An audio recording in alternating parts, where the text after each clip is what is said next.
Hi guys, Stowboy Chaotix. Today we're trying something very, very different. It's called Z.A.T.O. I love the world and everything in it.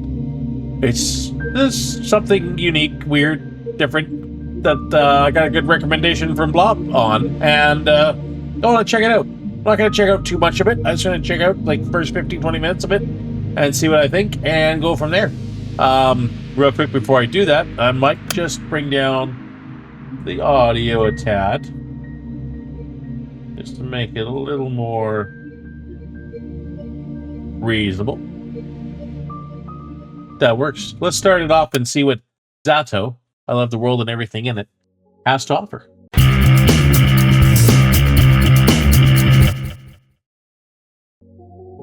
Nothing spooky as far as I can tell. It's just a nice, cute little visual novel type game. One that's similar to the stuff I've shown from recently.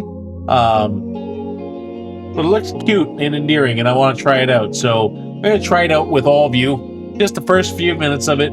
See what I think. Give you some opening impressions. And then I'm probably going to play it. And I encourage all of you to go and check it out too. And then to tell me what you think of it after you played it. And I'm certainly going to be talking to Blob about what I think once I played it. Did you know that our sun is a very unusual star? To start with, it's a yellow dwarf. Those constitute for just 7 to 10% of all stars in the universe. It's an outlier even among those. Most yellow dwarfs are primarily covered with dark spots. The sun isn't. The majority of its surface is bright. In fact, it has 3 times the number of light spots than it does dark spots. Sure, its overall brightness index is nothing special. You could even call it underwhelming compared to other stars of its type. But even so, it works harder than most to shine as bright as it can. And I find that really cute. Ooh. I don't remember where I read about this. Must have been some newspaper from years ago. But that small piece of trivia still pops in my mind whenever I look up at the morning sky. Not much of a view, to be honest. Not much of a sky, not much of a sun. I guess that's the kind of region it is. Some people say the sun is just lazing around in our parts, with the constant snow. But people that go around saying that, well, they clearly haven't read that newspaper. The more I thought about things like that, and the more I learned, the more I realized how incredible everything is. I'm not just saying that to mean amazing. I mean improbable. You can't deny the world is full of great coincidences. It's to the point where I began to ask myself how much of it we can contribute to pure chance.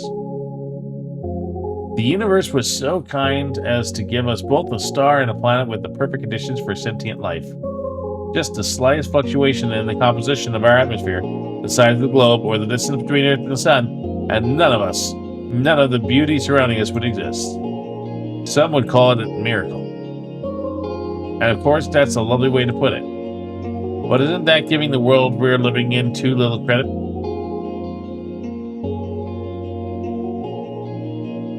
But it's not that I subscribe to the anthropic principle or anything. I'm not so arrogant as to believe the universe exists just for our sake. Or rather, I'm not sure it exists solely to be observed. When a baby is born, it's not preoccupied with how it is perceived. That conscious need emerges later, as the child develops its self-awareness. Till that point, its curiosity is aimed at its surroundings. So if anything, it's the opposite of what the anthropic principle entails. We're social creatures, still need to be observed to make sense of our survival. But to say the universe itself shares that priority, it just doesn't make sense to me. This is a yapper. This one's a yapper, guys. Although you can also think about it this way. A child is curious about the world because it perceives the world as external. What if the child is the world? What if all that it could ever observe existed within itself? What can the all-encompassing universe be curious about? There's nothing but itself, so nothing but itself. There's nothing else to care about in the whole wide world. It is the world. Duh. Ah, wait, now this makes perfect sense. I'm gonna have an aneurysm. If I put it like that, I guess the universe has no choice but to be self-centered. Kind of is. Some ways, sometimes, some people. Even if this wasn't the case when it was born, what if the universe developed a desire to be perceived by others as it matured? That's the same way that a child would. And what do we do when we want others to perceive us a certain way? We try to mold ourselves accordingly.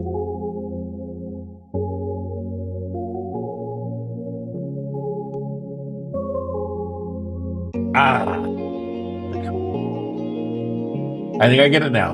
The universe gradually felt the desire to be seen. It wanted to be admired, loved, and observed because there's nothing more a world can do but to observe itself. It's the best and only pastime there is as far as the world is concerned. And if observation is good, more observation is even better. Of course, an endless universe can observe itself endlessly. You can say that its observation value equals infinity. That value may seem absolute, but it isn't really. Not in the mathematics. Infinite plus 1 exists.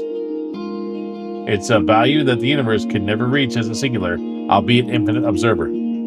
So it had to create new, infinite observers to add to its infinity. It needed to create sentient life. Sentient life is the plus 1. When I put it like that, it sounds like all of us are extras at a party. Isn't that fun? This vast, mighty universe changed itself so meticulously to make new observers possible. Fine-tune all of its systems so precisely, just to have us here. It works so hard just to share its one joy with us worthless insects. Oh no, this can't be. That's cute. That's really cute. I should have expected this. I should have known the infinite universe would be infinitely cute. This world is truly wonderful, wonderful, wonderful.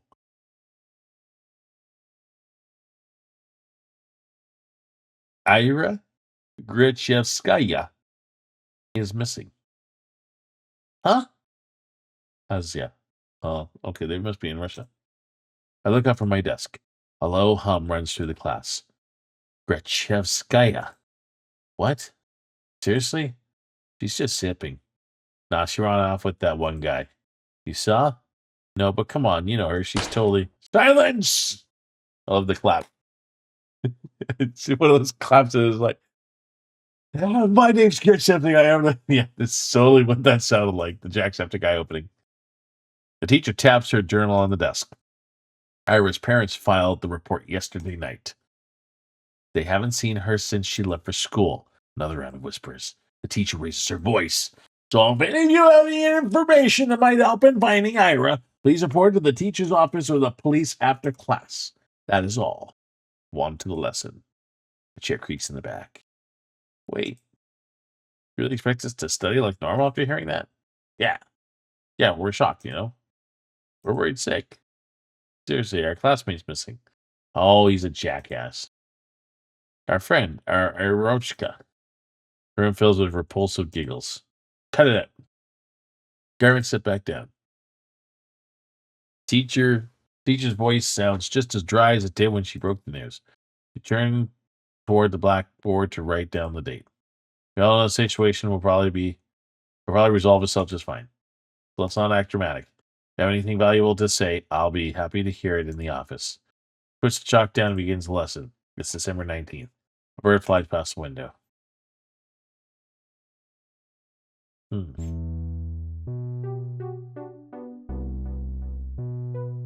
Disappeared. Just give me a break. You're supposed to wait 3 days or something? That's a myth. You can file a missing report whenever, specifically if it's a kid. Oh, yeah? Well, let's report each other as missing and see who they find first. Ha, you're on. No, but seriously, what's with the sudden hubbub? So she didn't come home, big deal. I thought wandering off was your whole thing. Right? That's just Grichevska for you. Grichevskaya. But her parents just want some attention. Like they need any more of that. I mean, I've heard of some weird cases. Yeah, never say never. Crazy genetic. Think she's in some crack house now? No way. Do we even have any? I wish. At least there'd be something fun to do. Oh my god, these kids are horrible. Honestly. Hey. But she's like for sure with the guy, right? The guy. You don't know? A bunch of people have seen them together. It's some older dude. He's like dirty or something. Ew. You serious? Yeah, it's so trashy. I slowly walk behind my classmates as we head to the next lesson. It's irritating. Their conversation ticked me off. I'm not sure why. It's not as if they aren't making sense. It's not unusual for Ira to wander off somewhere on her own. I'm not treating this news with any real gravity. Really, I'm no better than them. There's a trace of worry in my head, but it isn't directed towards Ira. Instead, when I first heard about her interference, the thought that flashed into my mind was rather ugly. Nobody will come to save me. Or now nobody will come to save me. Gross. But regardless of what people are saying, and regardless of what I personally think, there's still a missing person. Her poor parents must be so worried. Just picturing it makes me feel glum.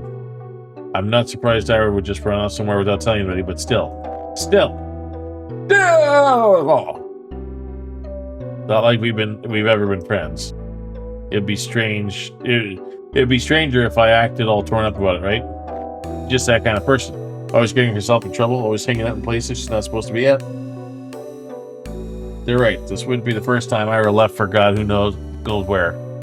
But is it really true? The stuff they said about that old man? I've never even seen or heard anything like that. Even though this whole time, I suppose it's possible, knowing how some girls are. Even so, I never have thought Ira would be the type to be love-struck like that. Love-struck, huh? When I put it that way, then it's almost it's most definitely cute. Ira in love. Forbidden love, too. Wow, I never have guessed. I never took that girl for a romantic. But she is a girl at the end of the day. And she does like those types of books. But perhaps she was planning to elope all along. Ah, crap. It's all so complicated. I'm really torn on this. I really am. On one hand, it's super romantic. Such beautiful young love with no regard for what anyone thinks. So incredible. So incredibly cute. Well, on the other hand, I'm really sad. It's selfish and it's dumb. But if Ira is really gone, it's like I've got nothing to hope for anymore. Hey, Shabina. Ah? You know anything about this? No. Why would I? Well, you two are pretty close, right? Their whole group chuckles. We weren't. No? No, not at all. Really? Really, I thought you two were dykes. Oh, what an asshole. What? They all erupted laughter. We weren't. We didn't even talk. That him, you dumbass. Gotcha, during the old guy, she ain't like that. I don't know. Some trick thing both ways. You never know these days. I don't. It's. Look at her face. Judge, Jibina. We're just kidding. Jeez. Why are you getting so scared, anyways? You really a lesbo or something? I'm not. They just keep laughing. What can I even say to that? No matter what I do, they just keep laughing.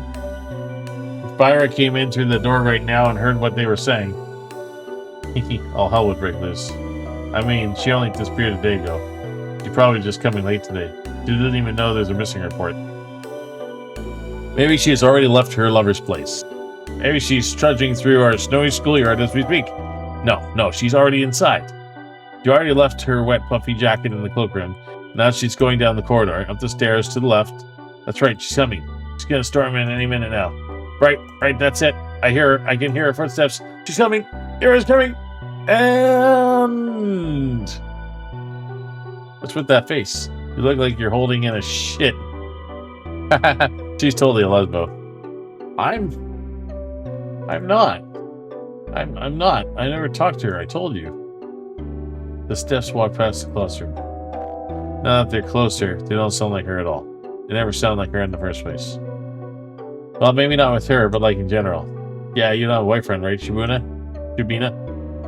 Why is that? Huh? I don't know. Dude, look at her. Be real. Come on, don't say that. What, you want to be your boyfriend?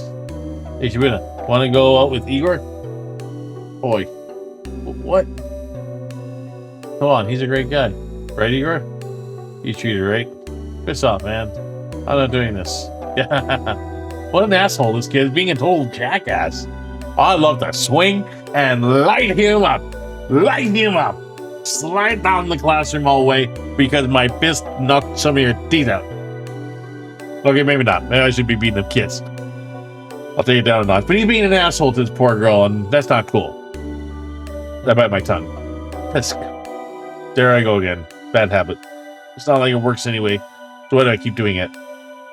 Plop down at my desk and start mindlessly flipping through the textbook. I need to stop indulging fantasies like that. This makes me feel stupid every time. If I ever came in through that door and beat them up right then and there, would it really help my case? They'd probably keep saying those same things behind her back and to my face. I guess it really would be for the worse. Yeah, I shouldn't have wished for that. I always thought it would just add fuel to the fire. It was a good thing that she didn't interfere. It's a good thing. It's a really good thing. Kind of sad. These guys don't bother me for the rest of the day. Everyone's too preoccupied with gossip. I can't focus on studying either. I keep thinking. Last time I saw Ira, the teacher says her parents started leaving in the morning, but she didn't show up to class. That part's nothing new. Ira has always had a bad attendance record, so I assume she skipped as usual and went to see that man they talked about. Did she go to him right away? Because in that case, yesterday evening. What are you gonna go home, Asaya?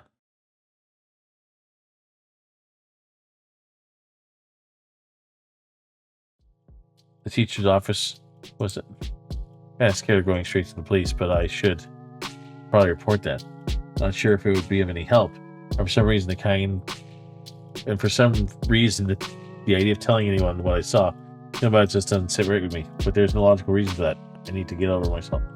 Sure, she's probably fine. I know that. Freaking everyone knows that. But if she's not, well, I'm going to regret it big time. But I might be tearing star-crossed lovers apart. Oh, tearing star-crossed lovers apart. If I really ran away to be with someone that she cares about so deeply, away from society's ridicule, would it really be right to ruin it? Crap. I have to admit, I'm also a little judgmental. I mean, it's really beautiful. I do believe that judging love like that is ugly. But whenever I start to consider it closely, I just can't brush off how much older that man is. I just can't.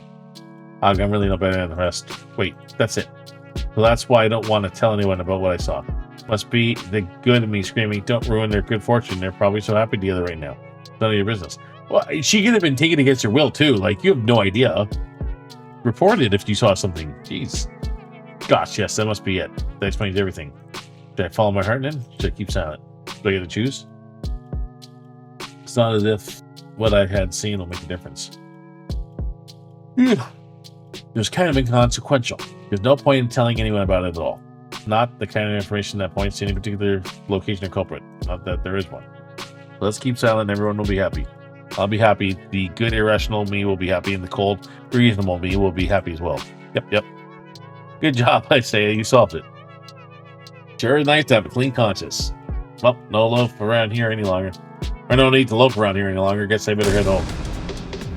Oh my god. That's security. Get him, boy. Get him. What if, at Barrett here, what if Ira is actually missing? Despite all odds, there's always a possibility that she is in danger. If there is even the tiniest chance that my report will help her in finding her, and that info is worth providing, and if she really did elope with her beloved, then my testimony won't change a thing. It's worthless at worst. That's true. By carefully weigh the pros and cons, the off chance of Ira being in danger and my words being the key to saving her makes for a strong enemy. Whoa, my words being the key to saving her. Whoa, yeah, that'd be so amazing. And I'd come to visit her in the hospital and she wouldn't know how to thank me. She'd say I shouldn't have. She'd say, I told you to leave me alone to me. But then just like my hand would respond, it's nothing. I was just doing what I was supposed to. No, I gotta come up with something cooler. I'll need to think about that. Wait. Why is she in the hospital? Do I hope Ira ends up in the hospital? Jeez, of course not. I need my freaking testimony to save her. I hope my testimony is useless because she's already home. Or is calling home, telling her parents how happy she is with the love of her life. That's what I hope for. Doc, I just keep having stupid thoughts today. Laughing, you are all over the place.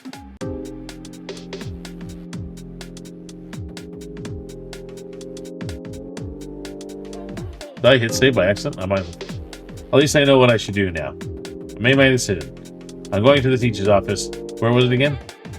I doubt they expect anyone to come. I'll probably look kind of silly. Wouldn't be the first time. Well, who cares? Walking, down the staircase to the right, down the hall. There, that's the teacher's office. Oh, a girl. There's a girl standing there, right by the door. I think I've seen her before. Is she an upperclassman? Town's really tiny, and so is her school. If I were a better person, I would know her name. She turns to look at me. Not sure what she is expecting, so I nod a little. Is there a queue? A queue? To the office. Oh. Oh, no. I'm just waiting for someone. Okay. Hey, what? You're Z.A.T.O, right? Yes? How did you know? That's kind of a loaded question. How do we know anything? I mean, it's not like we have lots of faces to remember here. You know me too, right? Sorry. Really? Oh, no. That's what I was talking about. It's not that I don't care to remember everyone's name. I just don't know where other people... I just don't know where other people get them from. They say that in tiny cities like this, everyone knows each other. But that's just not true. We've learned about the people outside of our immediate circle through gossip or common friends. But I haven't made any new ones since the day Z.A.T.O left and gossip. Sure, sometimes I overhear my classmates chatting about this and that.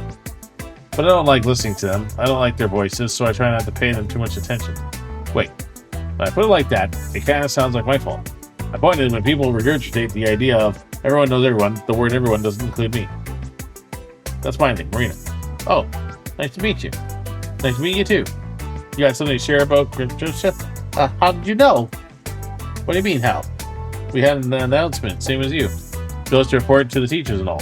I see. For some reason I thought they only broke the news to us, Irish classmates, but it makes sense they'd at least give the upperclassmen a heads up, just in case they happen to know her. Which means you also know something about Ira. That's great. So you talked to the teachers already? Sure did. Wow. And what did you tell them? That's between me and the investigation. You can't just spout info like that out in the open, The wall's got ears. Oh, I understand. Sorry. Okay, well, you don't have to apologize. Crap. I'm making an awful first impression. Not only did I know her name like I was supposed to, but now I look like I don't know the first thing about vigilance. Who am I kidding? I really don't. I'll just go in then. Marina suddenly blocked my path. No, you won't. I'm sorry? You're not telling them anything. You just put their finger to the tactic syllable. Why? Yeah, why? Because a bad feeling stirs up in my chest. Please don't tell me it's going to be the same thing as my classmates. Just because I acted rude? I didn't mean to. Well, I never mean to. I just can't help it, can I? We just met and I've already managed to mess everything up. Damn it. Let's search her face for signs of mockery. But weirdly, I can't find any. Marina says, I've been waiting for you. Huh? Surprised? Of course I am. No, wait. There's be some stupid ruse. I'm going to believe this girl, and then she'll laugh in my face about it. I'm serious. Ira told me about you. Really? Yeah. Oh gosh, they talked about me. Wow. I'm shocked Marina is being as friendly as she is, considering the kind of description Ira could give. Wait, does this mean she is a friend of Ira's? For some reason I never thought about her having any, at least not at school. There's really presumptions of me. I wonder what Ira is like when she's with her friends. I know, you saw her yesterday. I figured you'd want to report it, so I ran here as soon as lessons ended. Figured you want to report it, so I guess it'd be easier to catch you between lessons, but I got so caught up in all those stupid rumors. Kind of slipped my mind. She knows. But hey, what matters is that it all worked out. Why are you stopping me? Aha, well... Marina looks around the empty corridor before lowering her voice. If you tell them about yesterday, you'll make everything worse. Huh? Let's not talk about this in front of the office, okay? Come on, let's go. She takes a step back and beckons me with her hand. I'm not sure what she has in mind, but it doesn't seem like a prank. Still. Wait. I know Ira's probably fine, but isn't it better to play it safe? Faster we share all we know with everyone, the... Quiet, you! Just said we shouldn't talk about this stuff with the adults in here. Wow! What the hell's going on? Marina grabbed my hand and started dragging me down the corridor. She's not exactly being quiet either. All my stumbled protests sound so weak, they might as well be white noise to the other girl. I spent half the day doubting whether I should report it all. So what? I carefully examined my options and came to my own conclusion. I deserve to see it through. I deserve to testify. Some part of me believed that the ultimate choice was made for me. I mean, that silly gut feeling I thought I'd overcome with the reason that's come on top. So there was something to it in the end. So I was right. My heart was right. Sure, I can't actually know that, since I'm yet to hear what Marina has to say. But this can't be pure chance, can it? And if it's not, what does it actually hinge on? Did Marina show up because the world needed to stop me for the sake of something more important? Or did Marina show up because I subconsciously wished for something for anything to stop me? Whatever it was, I guess I don't mind this after all. I think I'll stick to the grander narrative angle for that time being. The world bending itself to the will of some worthless gnat is a preposterous idea. But it wouldn't be the first time for me, would it? And the fact that the world, for any reason, has decided to guide me toward the right path, so endlessly sweet. Down the stairs to the lobby to the grow room, I don't resist anymore. Marina dragged me along. No, I didn't click save. Marina dragged me along, and I can feel my doubt turning to excitement. This is definitely the right path. This girl knows about Ira. I want to know about Ira too. The whole wide world wants me to know. What do we need to know about Ira? What do you know about Ira? And what does this girl know about Ira? What in the world is going on with this cute storyline? Z.A.T.O. I love the world and everything in it. Episode 1. Ira. Wow. Interesting. I am psyched to see where this goes from here. But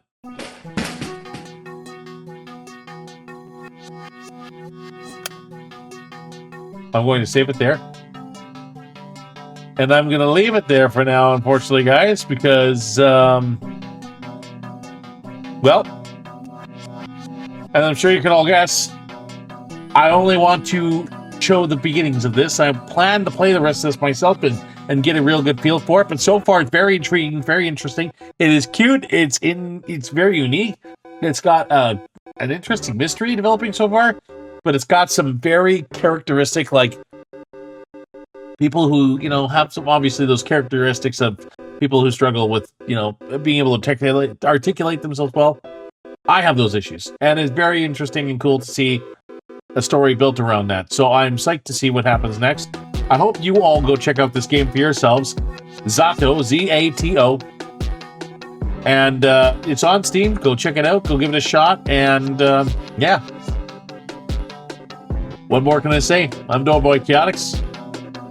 I'm going to go solve the problem of what to eat for dinner now myself. Maybe I should decide on something. Maybe I should wait. Maybe I should... it's cute. I need to figure out what to eat for dinner. All right. I don't know. That's a bad ending, but peace out.